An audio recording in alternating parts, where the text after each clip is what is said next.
I remember a couple of times I'm in a bench, right, and I see the doc go, oh, for fuck's sake. How's he missed that? Yes, because they're one of the only people on the team that doesn't really need to have much football knowledge. But they're in earshot of the manager. Exactly. Easy ball. Oh, get him off. Then you turn around to us and go, can't pass it 10 yards. Okay, steady on, Doc. Calm down. Have you ever seen a doctor get up, when managers are kicking off at each other and then the bench sort of move up in the background? Posse. Have you ever seen a doctor sort of square up a little bit as well? Some of the masseurs and some of the rehab guys. I mean, the rehab guys and conditioning guys are big units, aren't well conditioned. I mean, one of ours was in the Marines. Andy Davis, great lad. We should shout some of these out. This is the beauty. It's your podcast. You can sort of pay tribute to some of these people. Well, we had a good backroom team at Stoke, to be fair. Like all the boys there. I'll give them a shout out actually, because I know they all listen. They're big fans of the pod. So Big Dave, head physio. I was hoping Big Dave was the masseur. Yeah. He used to crack my back lovely, to be fair. I used to wake up I've got a long back. Big Kiwi fella used to just slam on the back and just crack it. Banco. What did Banco do? Banco was like the assistant physio. Obviously the doc was top man.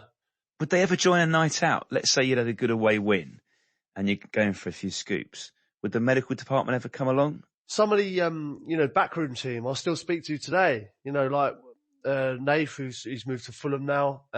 Doctor at Burnley was fantastic. Got to give him a shout out. He was amazing with me. These people are close to my heart, close to, help me do what I did on the pitch and help so many other players as well. So, I've forged relationships and friendships with these people more so even than some players. Most players. Does the kit man have to sort them as well? Are they expected to bring their own pants to a game? Yeah. Would it need washing? I mean, if you're only jogging on 2 or 3 times a game, would you just say to the kit man, do you know what, to be honest, I can pop these in the bag. They're good for next week. Premier League level, they won't have to bring their own gear. Their pants will be provided. Amazing, wow. Isn't it? Yeah. Like what boot would you choose to wear? Because you can't wear like a CR7. They do wear boots, don't they? Yeah, you have to wear a very basic boot. Why are physios wearing boots? So because they've got to run on, haven't they? If you're wearing a trainer, they don't need a boot for that, do they? They've got to run on the pitch, haven't they? And they've got to be quick. They've got to get on there. But does this mean that that they train? Do they do like little shuttle runs where they're sprinting on holding a bag in training, trying to get to a player the player is 20 meters away. Go, go, go. If you look at physio, they go for it. I mean, they enjoy their moment, I'd say. They've got like a different technique to most of the players on the pitch. Fans love it. It's a different quick techers with the bag, isn't it? It's almost like they want to stay low because when they get to the player, they have to go down on their hands and knees. They get straight down. So it's like I'm saving time. I'm not going to stand upright and run. I'm going to save time when I get the player by running in a weird stoop. Is there something to be said that the other team's physio should treat the players? To stop this time wasting, the other physio goes and treats the other team. Yeah, one issue with that though is what if the other team are winning? So he walks on. So he walks on, and then he gets on, and then he goes, sorry, I forgot my bag. He time wastes for the other team. Let me go back. I haven't got my gloves on. I've left the gloves back in the dressing room, sorry. You get the spray and you just put a lighter in front of it like that on his knee. You got the aerosol flamethrowing into his groin. Where does it hurt? Just here. Let me press it. Ow! Yeah, it's a flawed idea. What, physio doctors, right? And they're wearing the full clobber. It looks normal because you're watching football and that's just part of it.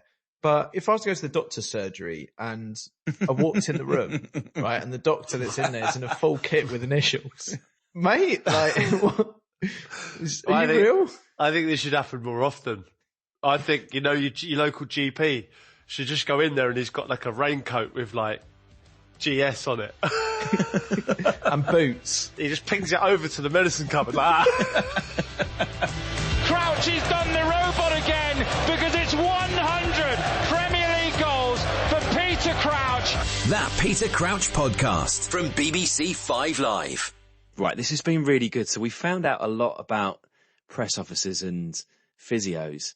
What about another one of the sort of unheralded roles, the people behind the scenes we don't hear so much about that are actually really important? What about assistant managers? A lot of the time he will be as sort of influential as the manager. You know, if the manager's not in, say that the manager's got stuff to do, like, I don't know, signing a player, or he's making calls, he's got a meeting with the chairman, the assistant manager will then become the manager.